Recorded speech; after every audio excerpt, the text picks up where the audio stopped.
ഇതുപോലൊരു എക്സ്റ്റൻഡർ നിങ്ങളുടെ കയ്യിലുണ്ടെന്നുണ്ടെങ്കിൽ ഇനി നിങ്ങളുടെ വൈഫൈക്ക് എത്ര സ്പീഡ് കുറവാണെന്ന് പറഞ്ഞാലും റേഞ്ച് ഒക്കെ ഡിറ്റക്ട് ചെയ്ത് നിങ്ങൾക്ക് അടിപൊളിയായിട്ടുള്ള പ്രോഗ്രസ് തന്നെ ഇത് തരും. അതും നോക്കുകയാണെന്നുണ്ടെങ്കിൽ ജസ്റ്റ് ആപ്പ് വഴി നമ്മൾ ജസ്റ്റ് ഒന്ന് കണക്ട് ചെയ്യേണ്ട ആവശ്യമുള്ളൂ. ഇതുപോലെ ഒന്ന് പ്ലഗ് ഇൻ ചെയ്ത് വെക്കുക. നമ്മുടെ വൈഫൈ പാസ്വേഡ് ഏതാണോ ഇതിന്റെ ആപ്പ് ഡൗൺലോഡ് ചെയ്തിട്ട് വൈഫൈ പാസ്വേഡ് ജസ്റ്റ് ഒന്ന് ആഡ് ചെയ്ത് കൊടുക്കുക. അത്ര മാത്രം പ്രൊസീജിയർ നമ്മൾ ചെയ്താൽ മതി. നമ്മളിപ്പം ഒക്കേഷണലി ഇത് നമ്മുടെ റേഞ്ച് ഡിറ്റക്ട് ചെയ്തിട്ട് നമുക്ക് നല്ലൊരു പ്രോഗ്രസ് പ്രൊവൈഡ് ചെയ്യും. അത് നിങ്ങൾ ഇൻ കേസ് ഇപ്പൊ യാത്രയൊക്കെ പോവാണെന്നുണ്ടെങ്കിൽ ഇതുപോലെ നിങ്ങളൊന്ന് ജസ്റ്റ് ഒന്ന് ഹോൾഡ് ചെയ്ത് കൊണ്ടുപോകേണ്ട ആവശ്യമുള്ളൂ.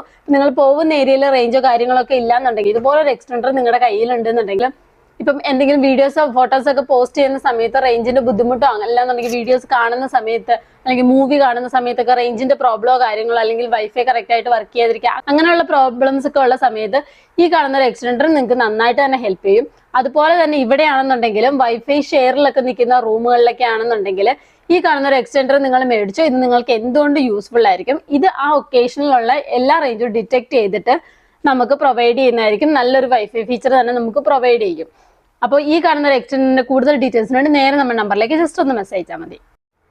ക്യാമറയോ മ്യൂസിക്കോ അല്ലെങ്കിൽ FM അങ്ങനത്തെ കോമൺ ആയിട്ടുള്ള കാര്യങ്ങളൊക്കെ യൂസ് ചെയ്യാൻ വേണ്ടിയിട്ട് ഒരു റഫ് യൂസിന് പറ്റിയ ഒരു ഫോൺ തപ്പി എടുക്കുകയാണെന്നുണ്ടെങ്കിൽ ഈ കാണുന്ന ഒരു മുതൽ നോക്കിയാൽ നിങ്ങളുടെ കോൺടാക്ട്സ് ഒക്കെ സേവ് ചെയ്തിടുക, അല്ലാന്നുണ്ടെങ്കിൽ ഇടയ്ക്ക് പാട്ട് കേൾക്കുക, അല്ലെങ്കിൽ FM കേൾക്കുക, അല്ലാന്നുണ്ടെങ്കിൽ ചെറിയ ഫോട്ടോസ് ഒക്കെ ക്യാപ്ചർ ചെയ്ത് വെക്കുക, അങ്ങനത്തെ ഒക്കെ കോമൺ യൂസിന് പറ്റി. ഇപ്പൊ വീട്ടിൽ പ്രായമുള്ളവരൊക്കെ ഉണ്ടെന്നുണ്ടെങ്കിൽ അവർക്കൊക്കെ യൂസ് ചെയ്യാൻ പറ്റിയ ഒരു കിടിലൻ ഫോൺ തന്നെയാണിത്.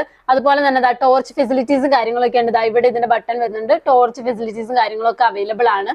അതുപോലെ തന്നെ നോക്കുകയാണെന്നുണ്ടെങ്കിൽ ക്യാമറ ക്വാളിറ്റി കാര്യങ്ങളൊക്കെ അടിപൊളി ക്വാളിറ്റിയും കാര്യങ്ങളൊക്കെയാണ്. C-type ചാർജിങ്ങും കാര്യങ്ങളൊക്കെയാണ് വരുന്നത്. നമുക്ക് തന്നെ ഇപ്പോൾ ഒരു സെക്കൻഡറി ഫോൺ ആയിട്ട് യൂസ് ചെയ്യണമെന്നുണ്ടെങ്കിൽ അടിപൊളി ഓപ്ഷൻ ആയിരിക്കും. അത് കമ്പനി വരുന്നത് എക്സിനോവയുടെ ജർമ്മനി. ഇതുപോലെ നോക്കുകയാണെന്നുണ്ടെങ്കിൽ അത്യാവശ്യം ക്ലാരിറ്റിയിലും കാര്യങ്ങളിലും ഒക്കെ തന്നെ നമുക്ക് ഇതിന് ക്യാമറ ഫെസിലിറ്റീസ് ഒക്കെ അവൈലബിൾ ആണ്. അത്യാവശ്യം നല്ല ഫോട്ടോസ് ഒക്കെ ക്യാപ്ചർ ചെയ്യാനായിട്ട് ഒരു കോമൺ യൂസിന് പറ്റിയ നല്ലൊരു മൊബൈൽ ഫോൺ തന്നെയാണ്. അപ്പൊ നാട്ടിലേക്ക് കൊടുത്തു വിടാനാണെന്നുണ്ടെങ്കിലും അടിപൊളി ഒരു ഓപ്ഷൻ തന്നെയായിരിക്കും. അപ്പൊ ഈ കാണുന്ന ഒരു മൊബൈൽ ഫോൺ വേണ്ടി നേരെ നമ്മുടെ നമ്പറിലേക്ക് ജസ്റ്റ് ഒന്ന് മെസ്സേജ് അയച്ചാൽ മതി.